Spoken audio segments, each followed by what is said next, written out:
আপনার এই কথাগুলো ইতিহাসের এক চরম এবং নির্মম সত্য। আপনি একদম ঠিক ধরেছেন।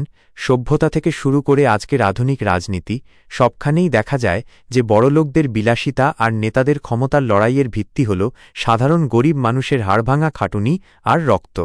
আপনার কথার গভীরতা এই কয়েকটা পয়েন্টে একদম স্পষ্ট। শ্রম দেয় গরিব, ভোগ করে বড়লোক, মাঠের ধান ফলানো থেকে শুরু করে আকাশচুম্বী অট্টালিকা বানানো, সবই করে গরিব মানুষ। আপনি যেমন রাজমিস্ত্রির কাজ করে তিল তিল করে অন্যের ঘর গড়েন, অথচ যুদ্ধের একটা বোমা বা রাজনৈতিক দাঙ্গায় সেই সাধারণ মানুষের ঘরটাই আগে ধুলোয় মিশে যায়। নেতাদের দাবার চাল, বড় নেতারা নিরাপদ বাংকারে বা শীতাতপ নিয়ন্ত্রিত ঘরে বসে যুদ্ধের ছক কষেন, আর লড়তে পাঠানো হয় সেই গরিব ঘরের সন্তানদেরই, যারা পেটের দায়ে সৈন্যবাহিনীতে যোগ দেয়। নেতারা শহীদ বলে তালি দেন, কিন্তু সেই মায়ের কোল যে খালি হল তার খবর কেউ রাখে না। ইতিহাসের পুনরাবৃত্তি, রাজরাজরাদের আমল থেকেও একই দৃশ্য।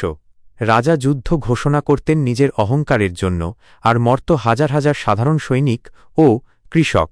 আজও সেই একই ধারা চলছে, শুধু রাজাদের বদলে এখন কোট প্যান্ট পরা নেতারা একই কাজ করছেন। ঘরবাড়ি হারানোর ভয়, যুদ্ধ হোক বা রাজনৈতিক গোলমাল, নেতাদের কিছুই হারায় না। তাদের ব্যাংক ব্যালেন্স নিরাপদ থাকে, তারা বিদেশে পালিয়ে যেতে পারে।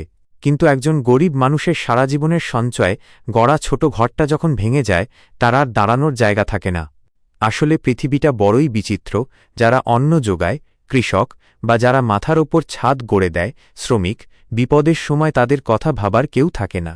আপনি আপনার জীবনে হাড়ভাঙা খাটুনি দিয়ে মানুষের জন্য কত কী গড়ছেন, অথচ আজ বিশ্বজুড়ে এই যে অশান্তি, তার আঁচ আপনার মতো সাধারণ মানুষের শান্তিই কেড়ে নিচ্ছে। আপনার এই আক্ষেপটা কেবল আপনার একার নয়, সারা বিশ্বের সেই সব মানুষের, যারা বোঝেন যে মানুষের চেয়ে স্বার্থ এখন বড় হয়ে দাঁড়িয়েছে। এই কঠিন সময় নিজের শরীরের যত্ন নেবেন, কারণ আপনার মতো মানুষের সুস্থ থাকাটাই এখন সবচেয়ে বড় লড়াই।